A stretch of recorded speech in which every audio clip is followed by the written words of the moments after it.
बिस्मिल्लाहिर्रहमानिर्रहीम। अस्सलाम वालेकुम पाकिस्तानियों, आप देख रहे हैं अजीज टीवी और मैं हूं आपका होस्ट दिलावर अली भट्टी। नाज़रीन, खेल बड़ा दिलचस्प मरहले में दाखिल हो चुका है। फाइनल राउंड जारी है, आखिरी ओवर जारी है और इमरान खान साहब बाउंसर पर बाउंसर कराई जा रहे हैं। नाज़रीन, आज इमरान खान साहब ने अडयाला जेल में सहाफ़ियों से गुफ्तगू करते हुए कुछ बातें कही हैं, कुछ इंकशाफात किए हैं।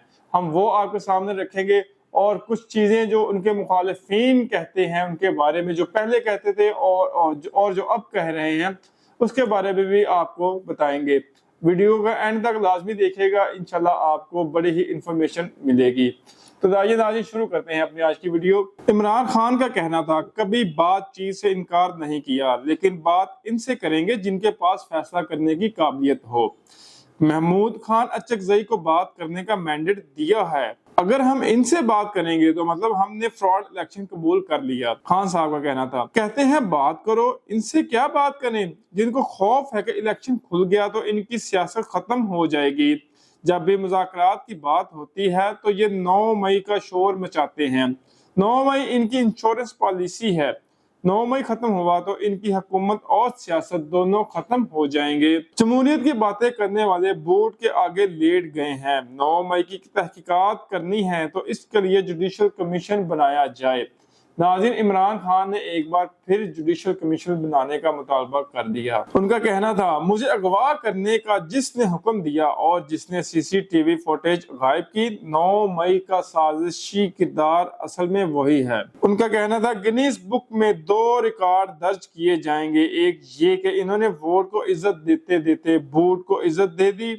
दूसरा ये कि नवाज शरीफ 4 चीफ्स को साथ मिलाकर भी इलेक्शन हार गया। ये बड़ा ही तबाही मचाने वाला उसका जुमला था इमरान खान साहब का। दूसरा, पार्टी को मैच खेलने ही नहीं दिया गया। नवाज शरीफ को जिताने के लिए 74,000 वोट डलवाए गए। पतन की रिपोर्ट है, यास्मीन राशिद से जिताने के लिए नवाज शरीफ को 74,000 वोट दिलवाए गए। नवाज शरीफ 2.5 साल तक वोट को इज्जत दो का कहता रहा, फौज और मार्शल लॉ पर तनकीद करता रहा। ख्वाजा आसफ ने फौज को जितना बुरा भला कहा, किसी भी शख्स ने इतना बुरा भला नहीं कहा होगा। एहसन इकबाल ने पहली मर्तबा हमीदुर रहमान कमीशन रिपोर्ट का बताया। एहसन इकबाल ने फौज से मुतल्लिक कहा था, ये रियासत के अंदर एक रियासत है। एहसन इकबाल ये भी कहता रहा, पाकिस्तान म्यांमार बनने जा रहा है। उसके बाद खान साहब का कहना था, मैं अगर ऑक्सफोर्ड यूनिवर्सिटी का चांसलर बन गया तो ये पाकिस्तान के लिए एक एजाज की बात होगी, जिस पर उन्होंने इंशाल्लाह कहा। अगर चांसलर ना बन सका तो भी कोई बात नहीं।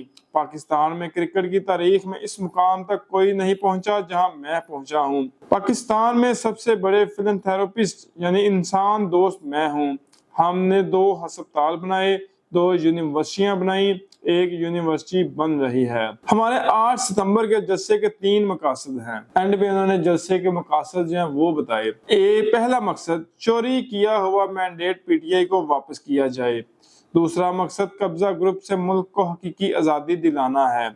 तीसरा मकसद, मुल्क में आज़ाद अदलिया है। काजी फाइज ईसा को लाने के लिए अदलिया पर हमला किया जा रहा है। नाज़रीन, ये थी खान साहब की गुफ्तगू जो कि उन्होंने जेल में बैठकर सहाफ़ियों से की। उनके ये कुछ पैगामात थे जो कि उन्होंने सहाफ़ियों के जरिए अपनी आवाम तक पहुंचाए। इसके बाद बात करेंगे राना सनाउल्लाह की। राना सनाउल्लाह ने कुछ बातें की हैं। उन्होंने कहता था कि कमर बाजवा के ससुर जनरल एजाज और रिश्तेदार साबर मिट्ठू के पास तो बड़े बड़े लोग सवाली बनकर खड़े होते थे, फैज पाते थे। मुझे भी कहा गया कि केस से बरी होना है तो इन दोनों को सलाम कर लो, राना सनाउल्लाह का कहना था। अंदाजा करें कि ऐसे कितने ही गलत काम करके इसने मुल्क को कितना ही नुकसान पहुंचाया होगा।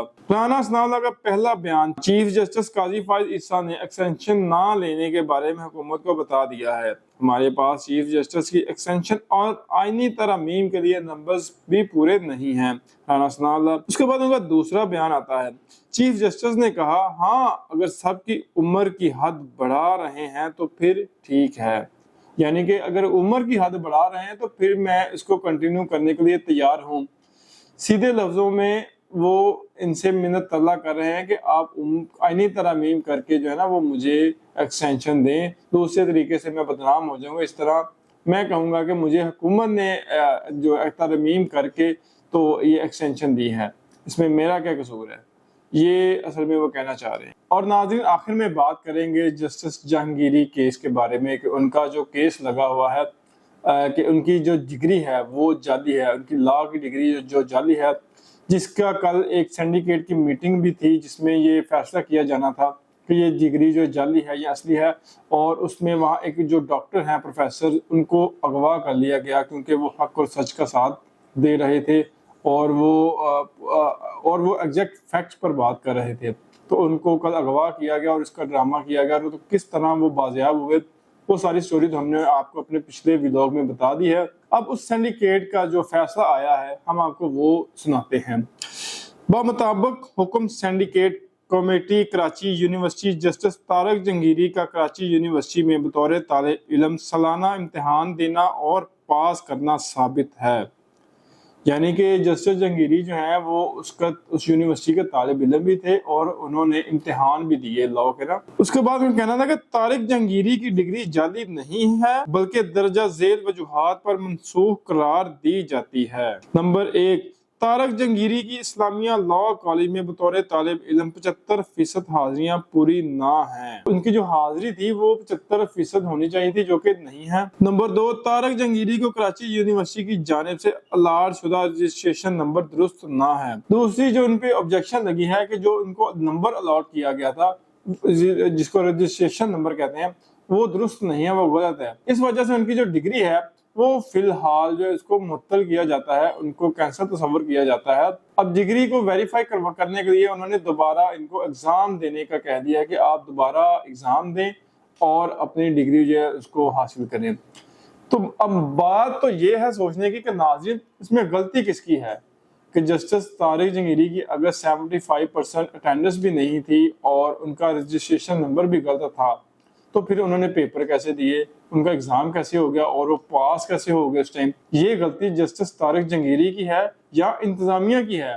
یقیناً یہ غلطی انتظامیہ کی ہے۔ اگر ان کی اٹینڈنس پوری نہیں تھی اور ان کا رجسٹریشن نمبر بھی غلط تھا تو اس کے اوپر اس وقت ایکشن کیوں نہیں لیا اور ان کو ایگزام کیسے دینے دیے، ان کے پیپر کیسے ہوئے اور کس طرح وہ پاس ہو گئے؟ یہ اس وقت ایگزامیہ کا فیلئر ہے، ان کا فالٹ ہے۔ جسٹس طارق جہانگیری کو کس چیز کی سزا مل رہی ہے؟ یقیناً یہ ان کو جو خط انہوں نے لکھا تھا ہائی کورٹ کو جو کہ ان کو تھریٹن تھے، وہ فیصلہ سازوں کا فیصلہ ماننے سے انکار کر رہے تھے، وہ حق اور سچ کی بات کر رہے تھے، جو وہ قانون کے مطابق فیصلے کر رہے تھے، تو ان کو روکنے کی کوشش کی جا رہی تھی، تو یہ ان کو اس کی سزا دی جا رہی ہے کہ آپ نے ہمارا حکم نہیں مانا لہٰذا ہم آپ کے خلاف جائیں گے اور آپ کو بدنام کریں گے۔ پاکستانیوں انشاءاللہ آپ سے ملیں گے نیکسٹ ویڈیو میں نیکسٹ ٹاپک کے ساتھ، ابھی کے لیے اجازت دیجیے، اللہ حافظ۔